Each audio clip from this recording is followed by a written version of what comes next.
Welcome to the Maverick Paradox podcast, where we explore what it is to be a maverick and discover effective modes of leadership. I am Judith Germain, and my mission is to propel the maverick mindset into a world where character and integrity will ultimately have a higher premium than personality and bureaucracy. So thank you for joining me on this journey. If you'd like to continue with me, then please subscribe to my podcast on iTunes, Stitcher, or one of the other popular podcast platforms. And today our guest is David Chislett. Hi, David. Hi, how are you? I am very good today, and you? Awesome, good, yes, thank you. When we were talking before about you being a guest on the show, you said that you'd like to talk about the maverick mindset, and then you said you had the mindset problem, but you didn't tell me what that problem was. So I'm intrigued now. Well, I think it's just that when you do have a bit of a maverick mindset, that is a problem a fair amount of the time, because that doesn't fit neatly into, silos and things.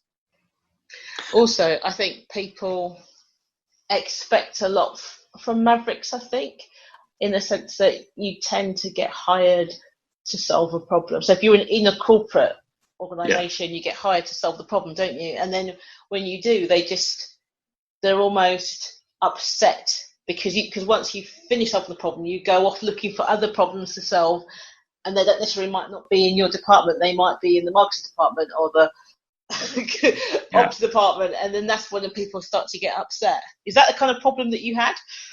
Well, there's that, but the bigger issue that I've encountered is that you're not actually allowed to solve the problem. So you're brought in because you think differently, because you have different experience, and because you have a track record for, whatever, independent thinking, problem solving. And then once the problem really kind of swims into focus for you and you start to begin to see what is necessary, people are not prepared to change, because that would mean giving up, fiefdoms or control, or admitting that things hadn't quite gone according to plan. And it can be extremely threatening when essentially someone in a -1 position has come in and identified things that need to change, and those in a +1 position can't deal with that. So how have you got round that in your work? Well, I work for myself. That's pretty much how I've got round it. Because in fact, in every job, full-time job that I ever took, of which admittedly there are not many, I didn't last very long, because I do have exactly that mindset. I'm always thinking, now, how can we do this a little bit better? Or is that necessarily the most sensible way of doing things? Or does that really give us what we want? And it did have the effect of alienating me continuously from people further up the management chain, which generally made, especially in smaller companies, the day-to-day situation somewhat untenable, which resulted in me leaving. And what a loss to the organisation too. Yeah, well, not just because it's me, but because that kind of thinking is so important in business and in the world at the moment, where things are changing so fast. If you're not prepared to be a little bit flexible, it's pretty risky from a business point of view. That's what I think is really interesting, because we are in a change is normal state now, aren't we? And the things about Mavericks, they have that built in because they enjoy change, so they love changing. Yep. And when somebody has said that we're going to change, as long as it makes sense, i.e. you can see there's a good business reason for doing it, then it's the Maverick that's like, right, okay, let's just go. And you'd think that organisations would want more of that kind of mindset. You would, on the surface of it, because it makes so much intuitive sense. But structurally speaking, companies aren't set up that way and don't function that way. And there's a large amount of fear involved with change. People worry about whether they will still have a job. Managers worry about whether they will still have relevance. And, boardroom people worry about whether they will be able to deliver value to their shareholders. The problem with change is that it takes you into the unknown, which is therefore by definition unmeasured and unquantified, and just feels like an enormous risk for an organization that is dedicated to making money. But the risk to change, it's, you know, if you don't change, that's probably a bigger risk these days. Absolutely. And yet you still see companies not changing and failing. Yeah, I mean, in the UK, there are so many of the well-known retail institutions that everyone's known for the last like 60, 70, 80 years, and they're all crumbling. And the reason is that they're not changing. And it's so sad because they were once great mainstays of the high street. Yeah. And, I think, especially when you talk about all these things, there's such a high degree of romanticism attached to so many of these Mm, situations. Just using that phrase, mainstays of the high street, mm. it's gloriously glamorous. And I think we're so attached to those emotional conditions that quite often naked, practically obvious solutions are ignored in favor of emotional attachment to pasts or even, just ideas about the past. Yeah, that makes sense. I mean, I've been asked a lot these days to literally come in and consult or deliver on Maverick leadership so that there are more people within the organisation that can be more agile with change, more welcoming, and really have that kind of strategic, creative thinking that Hmm. begins with this is the problem, let's work out the solution, as opposed to this is what we have right now. So that you're Yeah. halfway towards a change, well, that kind of thinking.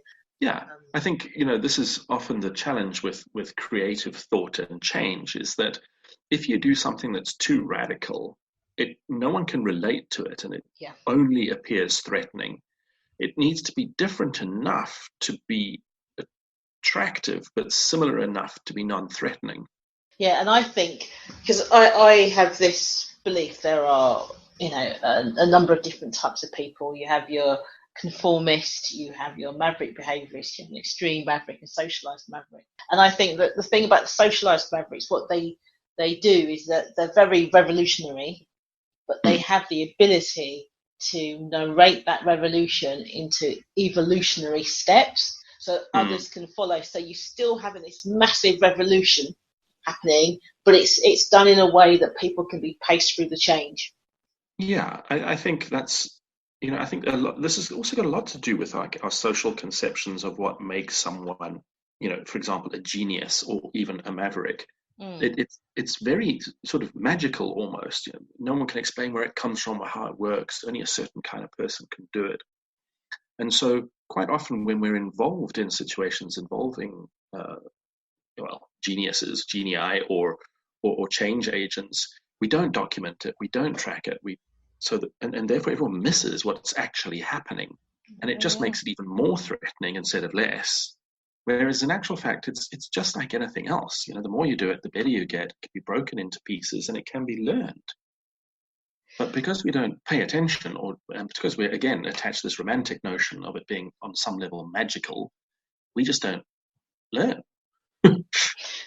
It's true, and I'll tell you something to think about on your website that completely captured my attention, imagination, and excitement. And there's a statement that's not something I would normally say about anybody's website. Was the three words rebel, reject, create. Tell me more, because that's like a rallying cry for me.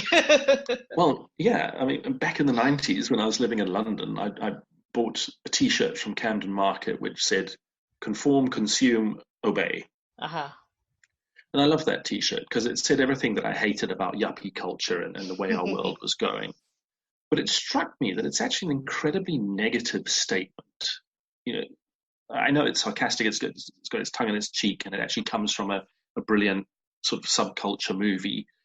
And I just thought, actually, what I'm busy with is about going forward, is about becoming better, not about resisting.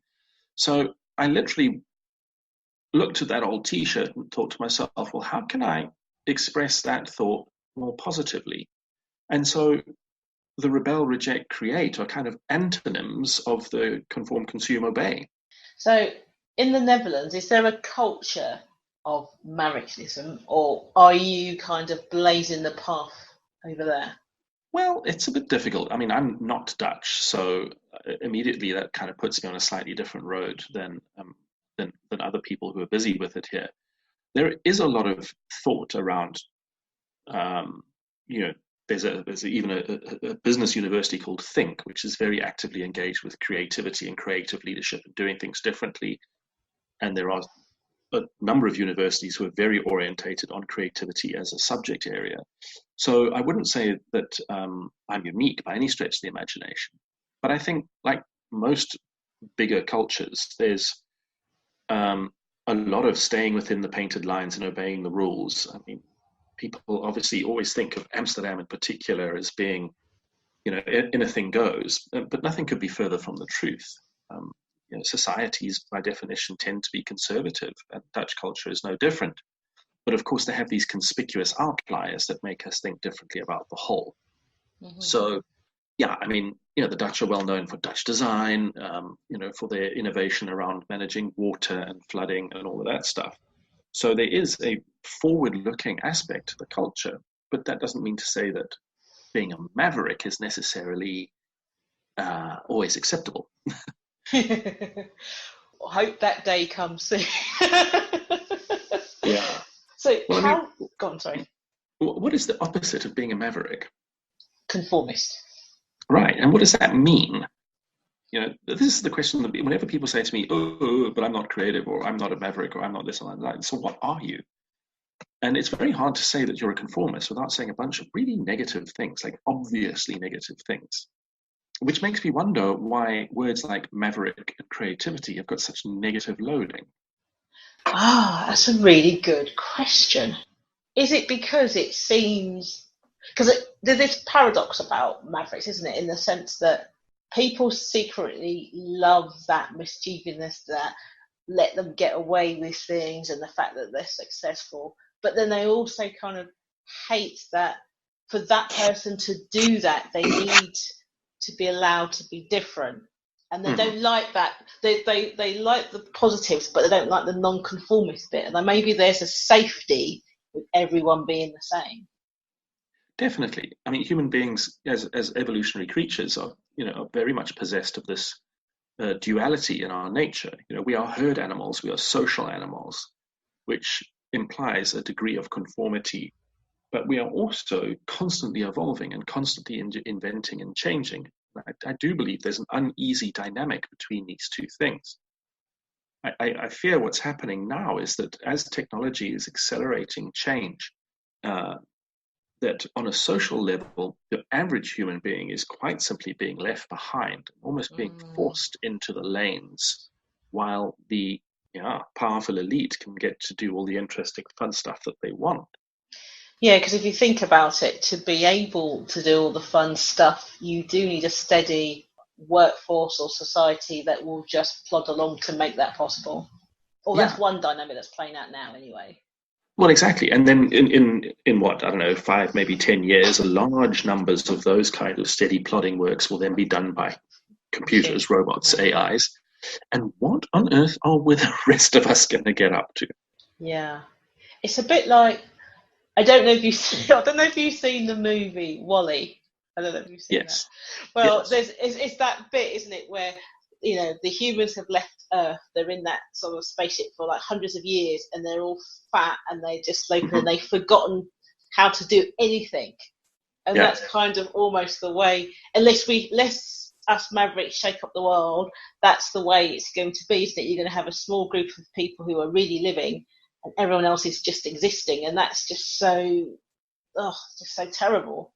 Yeah, this is where the idea of a universal income grant really has its origins in this recognition that, you know, if ordinary people aren't actually able to earn a living in the ways that they always have, and we don't change the way we educate and live as societies, what's really is going to happen is that society will bifurcate further into really the super, super rich elite and pretty much everybody else.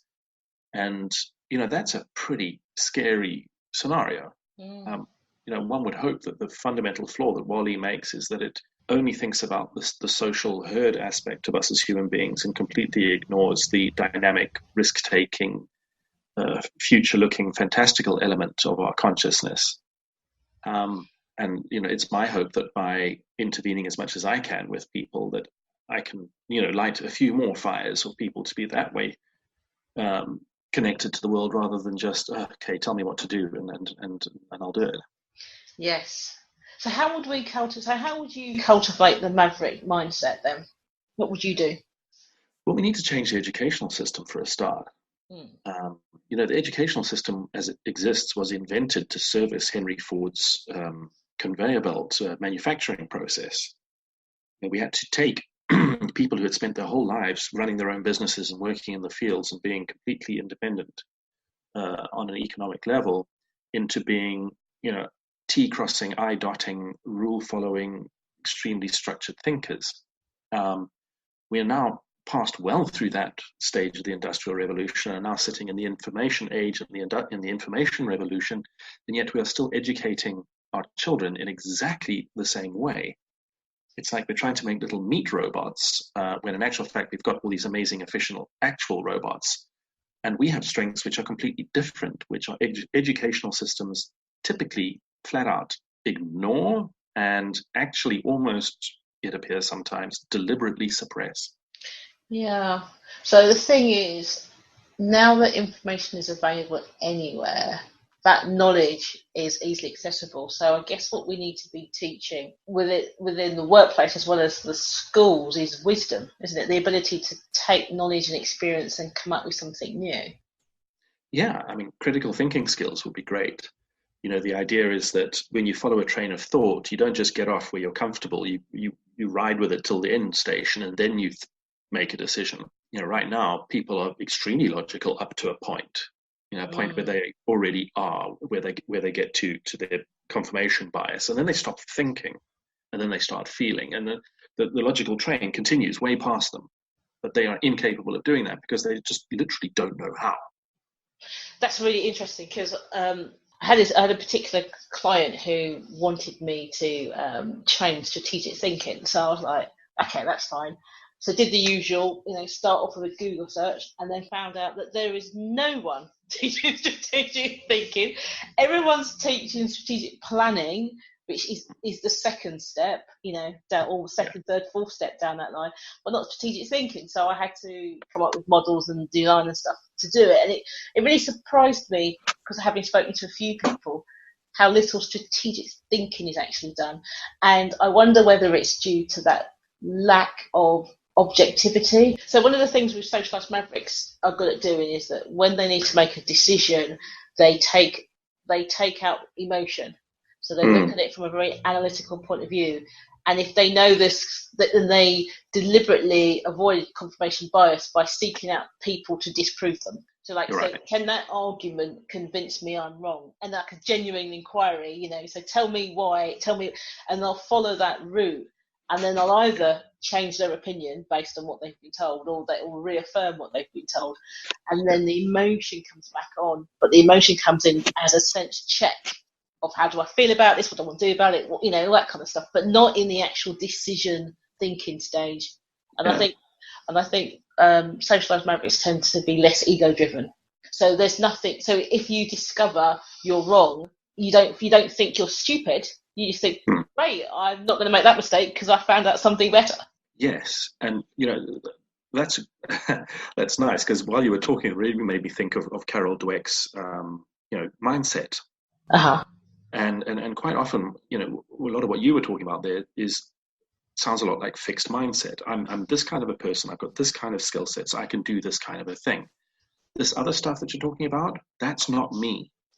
And so because we don't identify with it, we won't take the risk because we're pretty sure we're going to fail, and that's going to make me look bad and feel bad. So I'm just not going to, therefore I'm going to stay within the lines. Yeah. Whereas socialized mavericks or highly creative people have identified with this idea of someone who fails a lot, but still does some pretty cool stuff along the way. And it's literally just a change in approach. It's just like going, I'm going to do this and I'll see what I learn, instead of I'm going to do this so that it reaffirms how I already see myself. Yes. I love that. That totally sums it all up, because it's that kind of, I don't want to stop learning ever. So, so just keep teaching me stuff, because then that makes it better. And I also, when you was talking, made me think, the identity of a socialized maverick isn't in what they do, it's in who they are. So therefore it's less of an, and you feel that you're an objective person, so you act that way. You feel that you have integrity, so you act that way. So if you are objective and you have integrity in the fullest sense of the word, not just character driven, but how integral things are, then if you are given new data that upends what you think or what you believe, then you must follow it, because then you are not, because if you don't, you've got huge cognitive dissonance because you're not who you thought you were. Correct. That's exactly it. Like, if you learn too much, you might change, and then who are you? Yeah. And yet, that's what we're doing. That's what as a society, that's what we're doing. We're growing. We're changing all the time. I mean, our biology is lagging very far behind what our technology is able to do. As a result, so is our psychology lagging behind. And I think the socialized maverick is like, if I learn more, I'll change who I am. Yay! Yeah, absolutely. Brilliant. I noticed that, I think it was on your website that you said that, or it might have been on your LinkedIn, you said you was a chief activator. Tell me more about that. Yeah, it was, trying to come up for an easy to remember kind of sounding job title for something you do when it's not really like anything anybody else does is an interesting process. Yeah, I know. So I plumbed for activator because that's really what I'm interested in. I don't really want to go and spend large amounts of time working with individuals or organizations, helping them to run their businesses, change their ideas, improve their processes. What I really want to do is I want to get inside people's heads so that they are then equipped in loads of different ways to go and do that for themselves. Because I really, I'm still a bit of a stinky old punk rocker. I really do believe in DIY. Do it yourself. You can. You just quite often have convinced yourself that you can't. So the activator idea was like, it's like that Prodigy song, a pesky fire starter. That's the idea, is to be running around lighting lots of fires under lots of people to get more people engaged with this idea that in actual fact, the biggest asset you can be to a company is to break as many of the rules as you can, because you're then going to find new ways of doing and seeing. Yeah, because I mean, a lot of the rules is just for comfort level as opposed to they're actually necessary. When you was talking, it made me think of you as an activator, as in causing a chemical reaction. Yeah, a catalyst. Yeah, absolutely. And then one of the things I call myself is a maverick catalyst, and I just think I could just imagine you're kind of sparking that chain reaction in thought. Yeah. Of course, the drawback to being a creative activator is that it's got absolutely no SEO value whatsoever. No one's looking for it. That is so funny. It's a bit like, if I'm writing an article to go online and then the SEO says the reading scale is, too high, I'm kind of like, yeah, well, that's just the way. I'm not going to dumb it down so it SEOs really well. When I want to say this, I'm not going to look for 3, 4, 5 different words for one word if one word is the right word. And maybe that's the maverick nature of it all. Well, yes, I guess so. But the language coach in me also says, well, if you have to use 4 or 5 words to describe one concept, you haven't got the concept clear enough in your head. Yes. There's always one word that means exactly what you're trying to say. Yes, and I think that's one of the things Mavericks are very precise with their words. The words are chosen for a reason. I chose decision, not choice, and this is the reason why I chose that. Because it changes things, and I think sometimes people can be very lazy with their language, which causes a lot of conflicts with Mavericks. I think because they say as you were saying in the corporate world, you didn't quite fit in, but people will probably be saying something. And you're like, that's not what I said. What I said was this. Yeah. But they're like, they're not listening to what you actually said. Yeah. That happens to me socially all the time as well. Yeah, so that can be a little bit difficult. But I do think a lot of the issues that Mavericks face is contextual language. And I found that, and what for myself and other people that I may have actually mentored, is that kind of, you have to explain, and some people know you well, have to explain the context or your thought process a bit, because otherwise people assume something that's not there. So like I used to say a lot, and I still do if I'm not really thinking, oh, that's irrelevant. But what I didn't realise is that people heard you are saying I am irrelevant, which is not what I was saying at all. So now I tend to say that's not relevant. And I've noticed that doesn't have an emotional pull on people. Interesting. I don't really get it because I feel unclear if I say it's irrelevant. I'm not talking about you. Well, here's an interesting snippet of information for you. I grew up in apartheid South Africa. Uh-huh. And the language of the apartheid government was exactly like that. So they would classify things when they were censoring books or music or what have you as either desirable or not desirable. Wow. So nothing was good or bad. It was always the good word, and then with a negative not in front of it. So things were never disallowed; they were simply not allowed. It's a very interesting linguistic dance which creates emotional distance, and that is, of course, the intention. So to me, that's why you saying that is not relevant is less emotionally threatening to people than saying that's irrelevant. Yeah, I don't understand it, but I acknowledge it. Yeah. But then, I just don't. But then maybe I'm not that attached. My emotions identity isn't attached to words as such, so it's less of a pull to me, I guess. But it's a bit like I refuse to say fake news. It's a lie. Do you know? And I think that's the kind of mentality that can get Mavericks into trouble with other people. I think is that very brutally honest. And because I think it's disingenuous to say that's an alternative fact. It's not. It's a lie.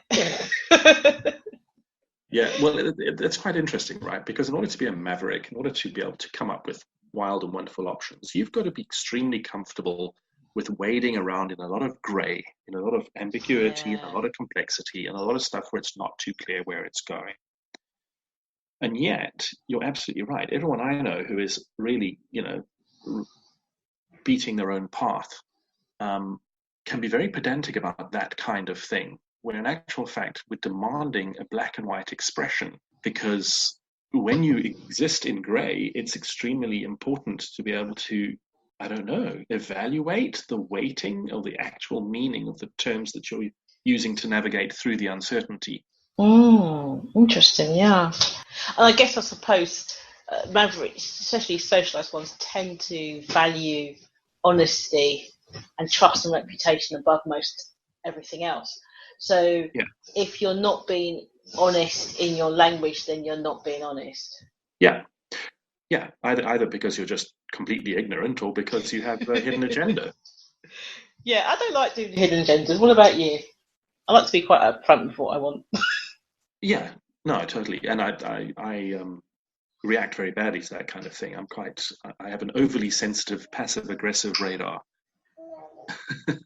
Yes, and I think what's interesting is that Mavericks tend to be accused of having a hidden agenda when they don't. So I think that's quite an interesting paradox. Because you kind of, I'm being brutally, I am being as honest and open as I possibly can be, and you don't believe me. You think there's a hidden agenda, and I think that's because you're working in an environment where there is often hidden agendas, so you stand out for not having one, so it's not believed. Well, there's that, but quite often what we're doing is we're pointing out to the people who came up with these ideas in the first place that it's not a great idea. And so the hidden agenda they are perceiving is that you don't like them and you want to depose them and you want to take all their power. Yes, and of course you don't. You're not interested in that. No, I couldn't give a toss about actually being in charge. Just slightly offended by a bad idea floating out there when there could be a better one. I like you.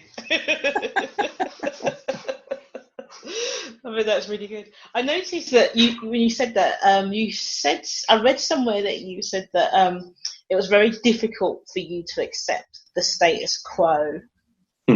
In what way was that hard? Well, it's like also I object to the word perfect because it implies stasis. It implies that something cannot change. Oh. And I guess just the way I grew up, listening to too much weird underground punk music and growing up during the 80s and the height of the yuppie boom and stuff, the status quo for me always represented like pretty unpleasant things, especially from a male's perspective, that whole sort of herd, blue shirt, yellow tie rubbish, that if you don't conform, therefore you are suspect on so many levels. Mm-hmm. And I guess that's my emotional loading. When people start talking about status quos around me, I see that rather than just a system which is no longer moving, possibly. That's interesting. That made me think of. It's quite funny because when you're talking, you're painting quite a lot of visuals for me. And when you were talking, what I saw was Brave New World. When you have everybody is that kind of, you have your epsilons that can only do this, and your alphas and your betas that do this, and it's almost like that's when you was talking. That's what I saw. That kind of whole stream of predetermined outcomes. Yeah. But I mean, that is our society. That is how we run our schools, and that is how we talk about being either creative or not.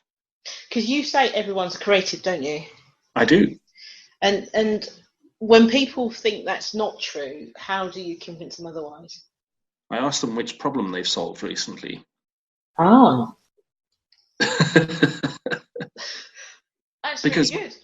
Because when you've got a problem, right, you've got existing stuff. Yeah. But the answer to that problem didn't exist until you found it. So you literally created it. Yeah, I think we probably think... Because I used to think I wasn't creative. And then I realised that it's because I had a very narrow view of what creative was. Correct. Yeah. And then when I realised that creativity didn't necessarily mean I had to have a million... Yeah, art. That's what I was thinking. Because I'm like, if I have to draw something, I can copy something reasonably well, but I can't create it out of my head. But maybe if I learned, maybe I could. I don't know. It's just that I've not been interested. But I also thought that creativity was the ability to have millions of new ideas at drop of a hat, because I know people who are like, you walk up to them and they're just like, boom, boom, boom, boom, boom. Not that I can actually necessarily implement any of them, but they're really... I thought, I'm not creative. But that's not the creativity I have. No. And in actual fact, there are loads of different kinds of creativity. It operates on so many different levels. And, at its most base level, being creative is about joining the dots. Yes. And so what we like to call really highly creative people are people who join unexpected dots as opposed to the ones that we would have joined. That doesn't mean to say that what we're doing is not creative. It's just at a different level of experience or expertise or skill. Quite simply put. Or you're creative in a specific area. Well, see, that's what's really interesting. I mean, how many, just to take art for an example, in the old days of Hollywood, they used to talk about the triple threat, people who could dance, sing, and act. Mm-hmm. And that wasn't as rare as you would think. And in fact, it still isn't. I mean, Hugh Jackman is an amazing dancer, and he can sing and he can act. And so many... What often happens is that people who become highly skilled in a particular area are able to extrapolate that to other skill sets. Mm-hmm. And it's just, again, that's an uncomfortable line of thought for people. That's a bit like why doctors and lawyers like to speak in Latin, because they know that if everyone could understand what they were saying, more people would want to do what they do. It's a way of ring-fencing your area of expertise. So in the creative industries, people like to talk about their creative process as if it's magic, because they don't want other people to realize that all they're really doing is taking two concepts that don't belong together and smashing them together and coming up with something that just doesn't quite look like either of them, but is actually both. Yeah. Which in some respects is magical, in the sense, if it's innovative enough, it can be quite magical. I mean, yeah. I remember... working with a leadership team, and I was saying that Maverick leaders have to be curious, always be curious about everything. And I was talking to them and I was asking questions like, okay, you're running X department function, what's happening in that function over there? And they're like, I don't know. And I'm like, if you don't know, what your colleague is struggling with or what's important in that department, how are you going to assist that, and how are you going to improve your own department? And and they were like, we never thought of it in that way. And I'm sort of saying, how can you come up with a creative solution if you don't have any data? As you said, it's that connection of the dots. And I think if you're curious that you are curious about everything, then your ability to be creative will increase exponentially, because you just seen every, it's almost like you're acting a bit like an AI rather than a machine learning. You're big data. So out of that, I can bring something relevant. Yeah. There's a great book called The Runaway Species, written by a chap called David Eagleman. And he basically says all creative acts are either one or a combination of the following three things: a bend, a blend, or a break. So either you've taken an existing idea and you've bent it to a new purpose, or you've taken two existing ideas and you've combined them to make a blend, or you've taken a more complex extant idea, broken into its component pieces, and out of those pieces reassembled something that appears to be radically new. And once you start thinking about hugely creative people in that way, you begin to realize, in actual fact, he's right. There is nothing that's completely new, ever. Think about it. It's quite scary. I am thinking about that, and I think that generally speaking, it's a bit like the argument that no one ever comes up with an original idea, and I don't buy into that. I think there are lots of ideas that aren't original, but I think there are, because that's how things change, is it not? I'm going to have to call you on what you said earlier on about being very exact with your word choice. What does original actually mean? Something that's not been thought of. Right. So in other words, 100% completely and utterly new, like foreign. And most really good ideas are not, because that's why we're able to latch onto them. They're similar enough, familiar enough to be acceptable. Yeah, is that... I'm loving this conversation. Everybody else is listening going, can they just get to the point? Yeah. But what about... But isn't that why there is a lag sometimes, quite a significant lag sometimes, in new concepts and ideas, because it can't be latched on because it is new? Do you know what I mean? Yeah, I mean, everyone's favorite art example, of course, is Vincent van Gogh, who, was not successful during his lifetime, and only when art developed further did people begin to perceive what he was actually up to. Yeah, it does happen. It most certainly happens, but I think sometimes that's got less to do with how new the idea is and just how comfortable it was for the society that first witnessed it. I am going to go away and think some more about that, and I may well phone you back to have a conversation. Well, you see, what's at play here is this notion of value. It is something new and lovely and everything if it has value. Yes. Right. So in other words, if I come up with something that's absolutely outrageously spankingly fantastic, but you can't see the value, are you going to think it's new and fantastic and creative? Probably think it's interesting, but not relevant. Right. And therefore actually not that creative, because it's not relevant. Yeah. And so that's kind of what happened to Van Gogh. Everyone was just like, but that's just awful. What are you doing? And then only later, when people started with the whole experimenting with color and form and stuff got more advanced, we're like, oh, now we see the value of what you were doing. That's really interesting.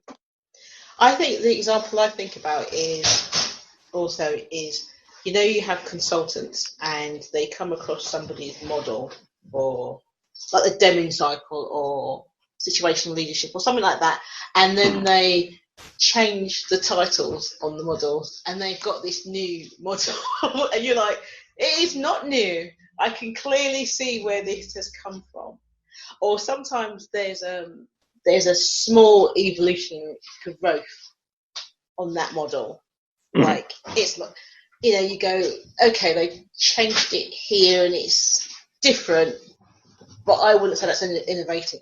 And then other times somebody will come across with something that I think my gosh, this is totally original because no one has thought about this in this way, or they've come up with this new model that you cannot see any logical pathway to something else. Yeah. If that makes sense. So for me, so when somebody says there's no original thought, I think of those and think that's just pure nonsense, because how do we make this leap? How do we go from a normal aeroplane to a stealth aeroplane with a triangular shape? How do we do this thing? But we're still talking about aeroplanes. So, yeah. So that's the thing. We're still, all we're doing is we're bringing some dots in from some other totally unrelated field and applying it to the field of aeroplanes or consulting models or what have you. So in effect, what we're doing is we're kind of building ever advancing iterations of single ideas. I mean, we still haven't fundamentally come up with something else that flies that doesn't have wings. You know what? I'm thinking I'm going to have to come up with another word for what I want to express. Because I think I can't disagree with your argument, but I still hold firm to mine, which means I need to really think about what it is I'm trying to articulate. Yeah, well, that's why I introduced the word value into the conversation. Yeah. Because, I mean, personally, I mean, that kind of, it makes me uncomfortable. It's like, hang on a second, whose perception of value? And that's where it starts to get really interesting. So, for your consultant who's attended a seminar and has basically assimilated someone else's model, but then has made some of their own realizations and adapted a little bit and then launched it as their own thing, to people who really know what they're doing, it's like, yeah, whatever, dude, that's just a cheap knockoff. But for people who are at a particular level where they don't know all of that stuff, it's like, wow, you just saved my business, you changed my life. To them, it's radical. Okay, so whose perception of value? I still think it's disingenuous, though. I think if that individual, for example, said, "This is X model, this is my model," then I would feel comfortable. But when it's like, "This is my thing that I thought about all myself," and I'm like, "You did not." maybe it's down to that kind of, it's just not honest. Yeah, and I think like when I come up with a model for something, I ensure that it has no. I don't start from this is where we are, so let's make it a little bit better. I start with what do I need to solve and come up with something. Yes. And if it looks or feels like anything else that's out there, it's not a model that I would produce. Do you know what I mean? Because to me, it's disingenuous. It needs to be truly unique. And I'm sort of thinking about from what you were saying, but that process, I suppose, it's not. I'm moving a little bit towards your thinking there, so you should be proud of it. It's not unique in the sense that the concepts are totally unique, because there'll always be leadership or strategic thinking or whatever, but it's unique in the basis that it's like you've broken the atoms and reassembled them into something new, and that is the uniqueness of it. This newness, that it's a bit like, when they say the problem with AI is that they're so advanced we can't follow their thinking anymore. We don't know how they got to what they got to. Yeah. And for me, that's kind of unique. If you've created something that you can't follow the breadcrumbs, it's unique. It's original. Yeah. And how do you do that? You have a lot of breadcrumbs. I mean, that's what AI does, right? It's big data sets, massive data sets. And I think to continue with your example, the consultant who attends a course and then adds 2 points and calls it his own is being disingenuous. Yeah. But the guy who spent his entire life going to seminars, reading books and gaining experience is doing pretty much the same thing, except he's bringing more disparate elements from more different places, so much so that the end result appears to be, as you just said, a unique construction. But if you were to deconstruct the DNA, you will find all these other theories in there somewhere. I mean, that's inevitable. You can't escape what you know. You can't unknow what you know. So it's going to influence your thinking, which is therefore going to influence your end product. So in that sense, nothing is unique. Yeah, I think, okay. I can see it's not a compromise. I can see where both views fit, and I think I can see what you're saying in terms of nothing is original because everything. It's a bit like nothing in the world's original because it's built from the same matter. Well, yeah. But there's this thing about maybe the thing is how far back does that DNA go? If it's only back 1 or 2 steps, then you're probably not producing anything that original. But if that DNA is back 10, 15 steps, then you probably are. Well, and again, the question also comes up is like, how important is that really in terms of the greater picture? I mean, because it's a problem that preoccupies me. But again, if it works and if it's helping people and if it's doing what it's supposed to do, how important is that? Exactly. Yeah, because we can't unknow stuff. Anything we do is always going to be based on what we've already learned. So yeah. But again, at the end of the day, it's about value. So does it work? Great. But I do agree with you about the disingenuity of not stating your influences or your sources. I think, there's a huge danger in that, isn't it? Yeah, because in academic circles, it's absolutely how everything is done. But in business circles, that tends to get a little bit, I don't know what's the right term. It kind of goes by the wayside. Yeah. And I think maybe the whole thing about honesty and being equitable comes into it, because I also think is that somebody out there, either an individual, group of individuals, it could well have been their life's work, or something like that, and then you just steal it. It just doesn't seem to be right. Yeah, it's difficult because these people are putting things out in the world in the hope of influencing our thinking. And so, yes, outright stealing it, dressing it up in new clothes and pretending it's yours is wrong. But any use of that idea is, to a certain extent, dressing it up in your own clothes. It's one of those slippery slope questions. It's like, when does the one become the other? Yeah, I mean, I've got friends that are public speakers, and they've said, like, when you have an experience and then you create a story and you use it in your speech, and then I remember them saying, and they went somewhere and somebody had taken their story, like their own personal, this is what happened to them story, changed it, and it was their other person's story. And then they also said they recognised that person who'd attended their event, and I was like, wow, this person is standing up there saying, this is my story, this happened to me the other day, and it didn't. It happened to the guy in the audience. It's just bad. Yeah. I mean, the argument against that is that the person who is stealing is never going to be able to deliver that in the way that the person who originated it, and therefore will not get the advantage from it that they hope. But yeah, I don't know. It's a tricky one. It is. It's all about rebel, reject, and create. Yeah. Who came up with that? Can't imagine. Yeah. If I look back, I'll probably find that someone else said it 15 years ago, I don't know. I'm quite well read. That's the first time I've seen it, but it's such resonated, and it's like a rallying cry to the world, isn't it?